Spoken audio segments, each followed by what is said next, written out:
नमस्कार दोस्तों, मैं doctor Lohansh Kumar Kalyani, assistant professor department of BEd, Shri Lal Bahadur Shastri degree college Gonda, आप सभी का हार्दिक स्वागत करता हूं अपने यूट्यूब चैनल पर। दोस्तों, हम लोग चर्चा कर रहे हैं शिक्षण कौशल पर। शिक्षण कौशल कितने प्रकार के होते हैं और क्या क्या इनकी विशेषताएं हैं, सब पर हम लोग चर्चा कर चुके हैं। कुछ प्रमुख शिक्षण कौशल पर हम लोग चर्चा कर चुके हैं। इससे पहले हम 6 शिक्षण कौशल पर हम लोगों ने चर्चा की है। यह हमारा 7वां शिक्षण कौशल है, जो है श्यामपट्ट लेखन कौशल और ब्लैक बोर्ड राइटिंग स्किल। दोस्तों, शिक्षण कौशल के क्रम में ये हमारा अंतिम शिक्षण कौशल है जिसकी हम चर्चा करेंगे। शिक्षण कौशल तो आपसे चर्चा हुई है, काफ़ी होते हैं, 20-22 शिक्षण कौशल दिए गए हैं, लेकिन हम केवल इसी पर और चर्चा करेंगे। अमूमन जो शिक्षण कौशल हमारे हैं उसमें सभी जो मुख्य शिक्षण कौशल है सब पर हम चर्चा कर चुके हैं। प्रस्तावना कौशल, उद्देश्य लेखन कौशल, प्रश्नीकरण कौशल, उद्दीपन प्रवर्तन, पुनर्वलन, है ना, सभी पर हम लोग चर्चा किए हैं। तो ब्लैक बोर्ड जो स्किल है उसकी क्या आवश्यकता है, क्यों ये महत्वपूर्ण है? तो दोस्तों, जो हमारा क्लासरूम टीचिंग की अगर बात करें तो मुख्यतः 3 चीज़ों को विशेष रूप में ध्यान दिया जाता है: चॉक, वॉक एंड टॉक। ये तीनों जो है एक शिक्षक के लिए, मतलब एक उसके शस्त्र कह सकते हैं क्लासरूम में। सबसे पहला है chalk, it means black board. जितने भी हम अपने उद्देश्य बनाते हैं, शैक्षिक उद्देश्य हमारे होते हैं, टीचिंग के हमारे जितने उद्देश्य होते हैं, उन उद्देश्यों को प्राप्त करने का एक जो मुख्य कौशल है, या मुख्य कह सकते हैं साधन है, वह ब्लैक बोर्ड है। ब्लैक बोर्ड ही वो साधन है जिसके द्वारा हम अपने मैक्सिमम उद्देश्य को प्राप्त करते हैं। तो दोस्तों, बिना कोई देर किए आइए हम शुरू करते हैं अपने इस कौशल को। देखिए, सबसे पहले इसके अर्थ को हम देखते हैं।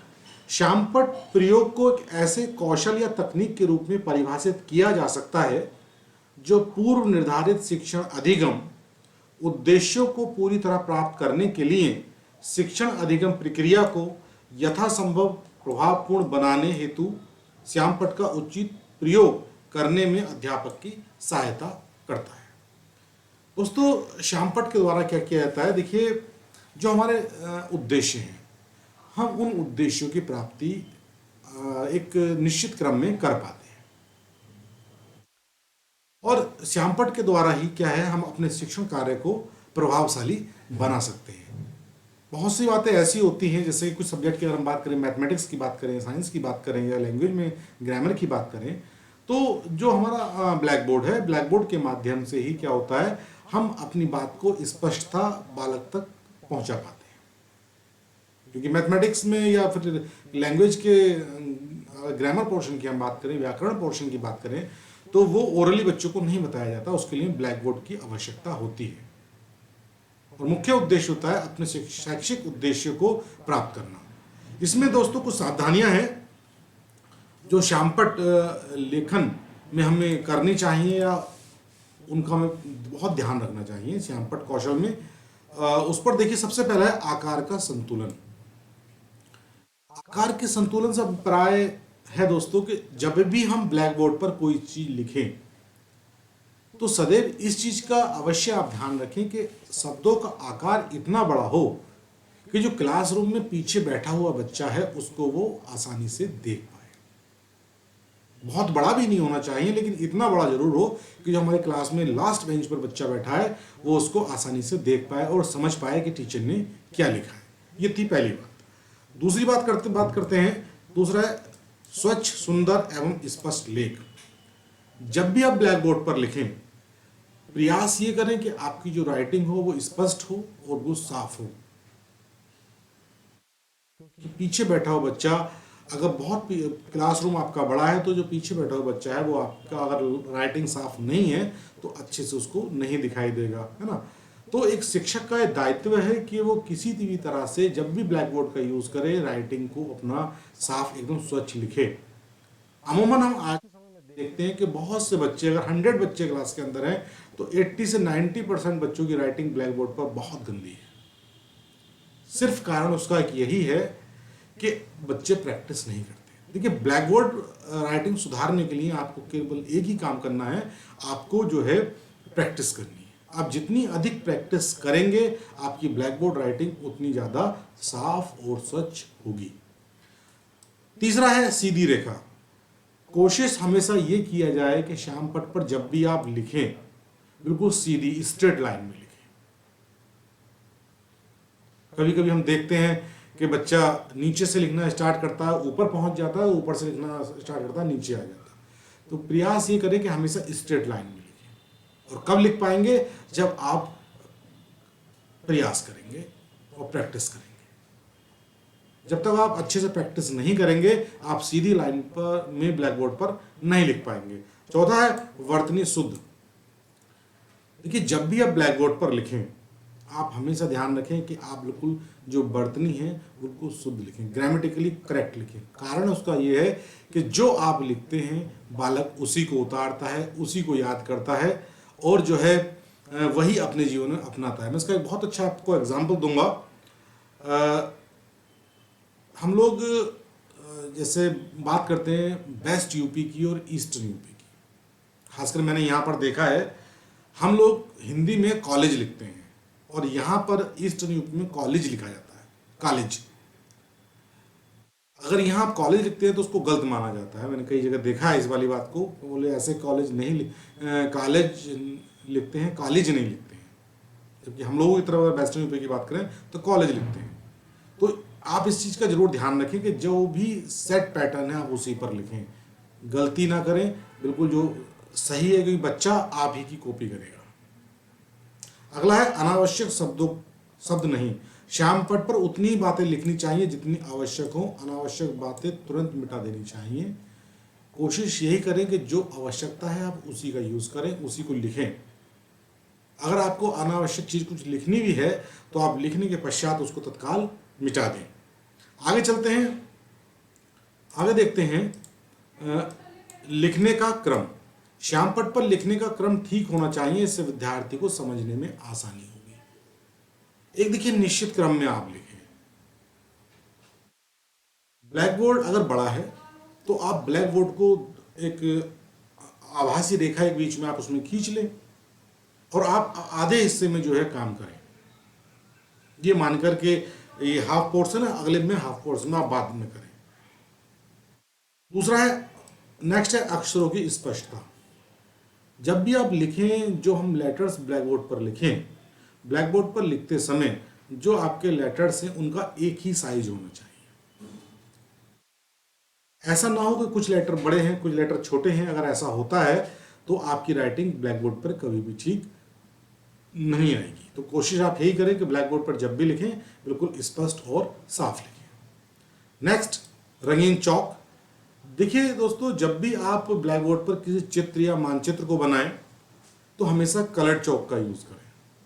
उससे क्या होता है, जो कोई अगर हम मानचित्र बना रहे हैं, मानचित्र में कोई चीज़ ऐसी है जिसको हम हाईलाइट करना चाहते हैं, दिखाना चाहते हैं, तो उसको हम अलग कलर से बना सकते हैं, तो वो चीज़ ऑटोमेटिक हाईलाइट होकर सामने आएगी और आपका जो चित्र है बहुत स्पष्ट और अच्छा दिखाई देगा। नेक्स्ट है लिखने में शीघ्रता। देखिए दोस्तों, जब भी आप ब्लैक बोर्ड पर लिखें तो आप तेजी के साथ में लिखें। तेजी से ये नहीं कि आप गंदा लिखेंगे।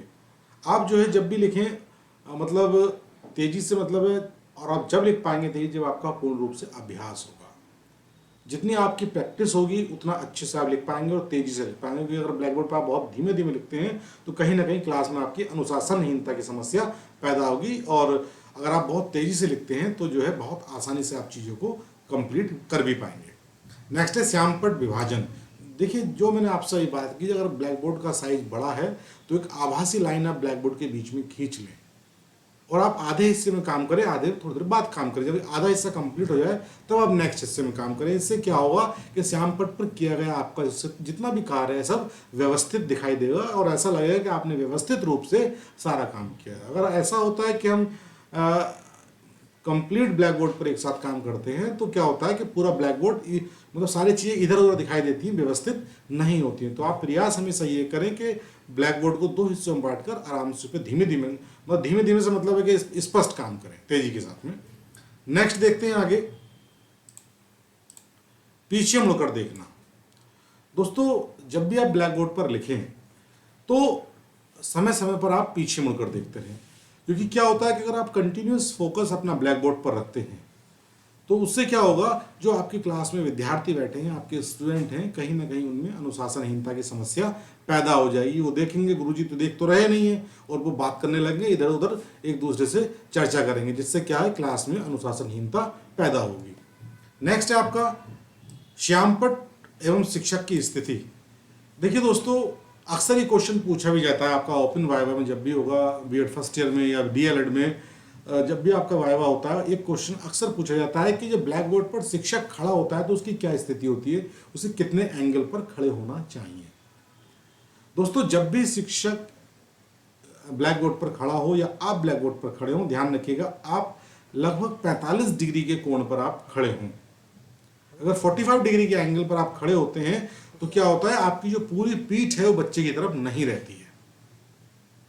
क्योंकि अगर आप पीठ करके बच्चे की तरफ खड़े होंगे तो क्या होगा, अनुशासनहीनता होगी। मुख्यतः इसका यही कारण है कि बच्चे शोर मचाएंगे और आप जो है पूर्ण रूप से आपकी क्लास इधर उधर हो जाएगी। तो जब आप 45 डिग्री के एंगल पर खड़े होते हैं तो उस कंडीशन में क्या होता है, आपका एक ध्यान बच्चों की तरफ भी रहता है और बच्चों को लगता है कहीं ना कहीं गुरुजी हम लोगों की तरफ देख रहे हैं। इसलिए आप हमेशा ध्यान रखें, जब भी आप ब्लैक बोर्ड पर खड़े हो आप 45 डिग्री के एंगल पर ही खड़े हो। लिखते समय बोलते रहना। देखिए दोस्तों, ये जो आपकी बात है, यहां पर शब्द है लिखते समय बोलते रहना, इस विषय में थोड़ा मतभेद है। मैं आपको पहले ही स्पष्ट बता दूं, इसमें कुछ शिक्षक प्रीफर करते हैं कि जब भी आप ब्लैक बोर्ड पर लिखें, कोई वाक्य लिखें, आप उस वाक्य को दोहराएं या लिखते समय आप बोलते रहें। इससे क्या होगा कि बालक जो है आसानी से उस चीज को समझ पाता है और सफलतापूर्वक उसको अपनी कॉपी पर लिख लेगा, अपनी उत्तर पुस्तिकाओं पर उसको लिख लेगा, और जिससे क्या होगा, कक्षा में अनुशासन भी बना रहेगा और इससे टाइम भी अधिक नहीं लगता है। क्योंकि कुछ बच्चे ब्लैक बोर्ड पर ना देखकर सीधी आपकी आवाज जो आप बोल रहे हैं उसके अनुसार बच्चे उसको लिख लेते हैं। लेकिन क्या होता है, कभी कभी कुछ शिक्षकों का ये मत भी है, विपरीत मत है, कि शिक्षक को ऐसा नहीं करना चाहिए। अगर ऐसा शिक्षक करेगा तो इससे डिस्टरबेंस उत्पन्न होता है। ये आपके ऊपर डिपेंड करता है कि आप बोले या ना बोले, या फिर आप इसमें अपने शिक्षक की मदद ले सकते हैं। जो आपके शिक्षक हैं, जो आपको माइक्रो टीचिंग करा रहे हैं, जो क्लासरूम टीचिंग कराते हैं, आप उनसे इस बात को पूछ सकते हैं कि वो क्या चाहते हैं। वो चाहते हैं कि आप कक्षा में बोलें, और वो चाहते हैं कि आप ब्लैक बोर्ड पर लिखते समय बोले तो आप बोलिए, और नहीं चाहते हैं तो आप नहीं बोलिए। लेकिन मेरे हिसाब से अगर आप मेरा मत जानना चाहेंगे तो मैं इस चीज़ को प्रीफर करता हूं कि ब्लैक बोर्ड पर जब भी आप कुछ चीज़ लिखें तो लिखते समय आप उस चीज़ को दोहराते रहें।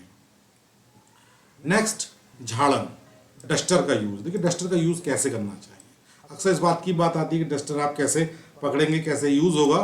देखिए जो भी आप चीज़ लिखते हैं ब्लैक बोर्ड पर, उसको मिटाने के लिए डस्टर का यूज़ करते हैं। कभी भी ध्यान रखें, एक उंगली से, हाथ से या हथेली से ब्लैक बोर्ड को रफ नहीं करना चाहिए। ये गलत मैनर है। अभी अक्सर ऐसा होता है कि हमने एक हाथ अगर एक दो पॉइंट गलत लिख दिए या एक शब्द गलत लिख दिए तो हम ब्लैक बोर्ड पर डस्टर से मिटाने की बजाय अपने हाथ का यूज कर लेते हैं, लेकिन ऐसा नहीं करना चाहिए। सदैव बाएं से दाएं तरफ के आप मिटाएं। हमेशा ध्यान रखिएगा, लेफ्ट से मतलब राइट की तरफ आप उसको मिटाएंगे, जिससे जो आपने पहले लिखा है वो मिट जाएगा। और जब बाएं से आप दाएं तरफ मिटाते हैं तो उससे क्या होता है, और ऊपर से नीचे की तरफ आए, बाएं से दाएं तरफ मिटाते समय ऊपर से नीचे की तरफ आएंगे, उससे क्या होगा, एक तो जो पहले आपने लिखा है वो मिटेगा, बाद का जो लिखा हुआ है वो नहीं मिटेगा, और दूसरा जो आपकी डस्ट है आपके चौक की वो नीचे की तरफ जाएगी। तो ये कुछ सावधानियां हैं विशेषकर जो आपको अपनानी चाहिए ब्लैक बोर्ड राइटिंग में। अब इसके हम घटक देख लेते हैं, जो इसके कंपोनेंट्स हैं ब्लैक बोर्ड राइटिंग के। जो पहला कंपोनेंट है वो है हस्तलेखन की स्पष्टता। देखिए दोस्तों, जब भी आप ब्लैक बोर्ड पर लिखें, आप हमेशा इस चीज का ध्यान दें कि आपके द्वारा जो ब्लैक बोर्ड पर लिखा जा रहा है वो एकदम स्पष्ट हो, ताकि कक्षा में बैठे हुए प्रत्येक बच्चा आपके द्वारा लिखी गई चीजों को स्पष्टता समझ सके। मुख्य उद्देश्य इसका यही होता है हस्तलेखन की स्पष्टता का, कि क्लास में बैठा हुआ प्रत्येक बच्चा आपके द्वारा कही गई बात को समझ पाए और लिख पाए। दूसरा है श्यामपट्ट कार्य में स्वच्छता। हमेशा ध्यान रखें, श्यामपट्ट पर जब भी कोई आप कार्य करें, आप बिल्कुल स्पष्ट रूप से और स्वच्छता से काम करें। आपको बता दिया गया कि अगर ब्लैक बोर्ड बड़ा है तो ब्लैक बोर्ड को आप आभासी लाइन खींच के बीच में 2 हिस्सों में बांट कर आराम से सिस्टमेटिक काम कर सकते हैं।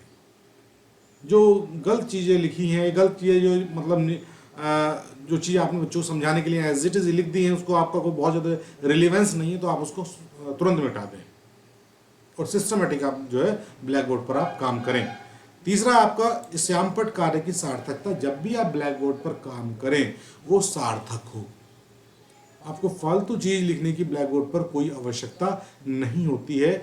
जब भी आवश्यकता महसूस हो तब आप ब्लैक बोर्ड का यूज करें, अदरवाइज ये नहीं है कि आप हमेशा ही ब्लैक बोर्ड का यूज करते रहें। इससे क्या होगा, इससे हमारा शिक्षण कार्य प्रभावित होगा। ब्लैक बोर्ड ही एक ऐसी मतलब चीज है हमारे टीचिंग के अंदर जो हमारे शिक्षण को बहुत अधिक सुधार भी सकती है और काफी हद तक उसको बिगाड़ भी देती है। तो 3 चीजें एक शिक्षक के लिए महत्वपूर्ण है, चॉक, वॉक एंड टॉक। स्पष्ट बात करें, ठीक, बहुत ज्यादा क्लास में जो है आपका वॉक है बहुत ज्यादा ना हो, एक संतुलित वे में। आप ऐसा नहीं कि आप एक जगह खड़े होकर पढ़ा रहे हैं, संतुलित वे में आप क्लास में मूवमेंट कर सकते हैं और आप चॉक का यूज करें। तो ये 3 चीज अगर आप अच्छे से कर पाते हैं तो आप निश्चित तौर पर एक अच्छे शिक्षक बन पाएंगे। अब देखिए दोस्तों, बात करते हैं इसके घटक की। जो हमारी शिक्षण, इसमें श्यामपट्ट कौशल के निरीक्षण सूची इसमें दी गई है, उस पर बात कर लेते हैं। इसमें जो हमारे घटक हैं, 3 घटक के जो हमने बात किए, वही 3 घटक यहाँ पर दिए हैं। पहला है हस्तलेख की स्पष्टता। निर्धारण मापनी में 0 वेरी पुअर के लिए हैं और एक्सीलेंट के लिए 6 है। क्या आपको रेटिंग स्केल के द्वारा रेटिंग दी जा रही है हस्तलेखन की स्पष्टता में। दूसरा है आपका हस्तलेखन की स्वच्छता, कितना आप स्वच्छ लिख रहे हैं, कितना आपका जो ब्लैक बोर्ड पर वर्क है वो नीट एंड क्लीन है। और तीसरा है आपका श्यामपट्ट कार्य की सार्थकता, मतलब कितना सार्थक है। आप अच्छी चीजों को ही लिखे हैं या फालतू चीजें भी आप जो है ब्लैक बोर्ड पर उसमें सम्मिलित हो गई हैं। ये वांछित व्यवहार के अंतर्गत आते हैं कंपोनेंट, जो डिजायरेबल बिहेवियर है। इसमें कुछ कंपोनेंट्स ऐसे होते हैं जो अनडिजायरेबल बिहेवियर है। उसमें क्या है देख ले सकते हैं। हस्तलेखन की स्पष्टता में कमी 0 प्राय, अक्सर आप ऐसा करते हैं, और 6 जो है कभी नहीं, नॉट एट ऑल। तो हस्तलेखन में स्पष्टता की कमी कैसी है, 0 से लेकर आप 6 तक इसमें रेटिंग कर सकते हैं। दूसरा है हस्तलेखन की स्वच्छता में कमी, यही 0 से लेकर 6 तक इसमें जो है आपको रेटिंग दी जाएगी। और थर्ड है श्यामपट्ट कार्य की निरर्थकता, प्राय ऐसी होती है तो 0 और कभी नहीं होती है तो 6 और बीच में कहीं होती है तो आप 1 से लेकर उसको 6 के बीच में रेटिंग दे सकते हैं। पर्यवेक्षक के हस्ताक्षर साइड में हो जाएंगे। अगर कोई आपका कंप्लेंट होगी तो टिप्पणी के रूप में नीचे सुझाव शिक्षक के द्वारा दिया जाएगा। तो दोस्तों, ये हमारा श्यामपट्ट कौशल था। संभवतः आपको समझ में आया होगा। अगले वीडियो में हम बात करेंगे माइक्रो टीचिंग पर। अगला वीडियो हमारा माइक्रो टीचिंग पर बेस्ड होगा और उसके बाद एजुकेशन टेक्नोलॉजी के और जितने वीडियो हैं हम कंप्लीट, खासकर वो वीडियो जो यूपी टेट, सी टेट और एस टेट में आते हैं, उसकी हम लोग चर्चा करेंगे। चाहे वो शिक्षण सूत्र हो, शिक्षण विधियाँ हों, इन सब पर चर्चा करेंगे ताकि शिक्षण का जो टीचिंग का आपका ये पोर्शन है ये मैं आपको कंप्लीट करा दूँ। उसके बाद हम बात करेंगे आगे आने वाले विभिन्न टॉपिकों पर, जैसे मनोविज्ञान पर हम लोग चर्चा करेंगे, चाइल्ड डेवलपमेंट साइकोलॉजी पर। और मैं उम्मीद करता हूँ कि आपको ये वीडियो पसंद आया होगा। अगर आपको ये वीडियो दोस्तों पसंद आया हो तो इस चैनल को सब्सक्राइब करें, वीडियो को लाइक करें और अधिक से अधिक वीडियो को शेयर करें, ताकि हमारे जो साथी यूपी टेट, सी टेट की तैयारी कर रहे हैं, हमारे वो विद्यार्थी जो BEd M.Ed कर रहे हैं, उनको जो है शिक्षण कौशल के बारे में संपूर्ण जानकारी मिल सके। तो दोस्तों, मिलते हैं अपने नेक्स्ट वीडियो में। जब तक के लिए धन्यवाद, नमस्कार।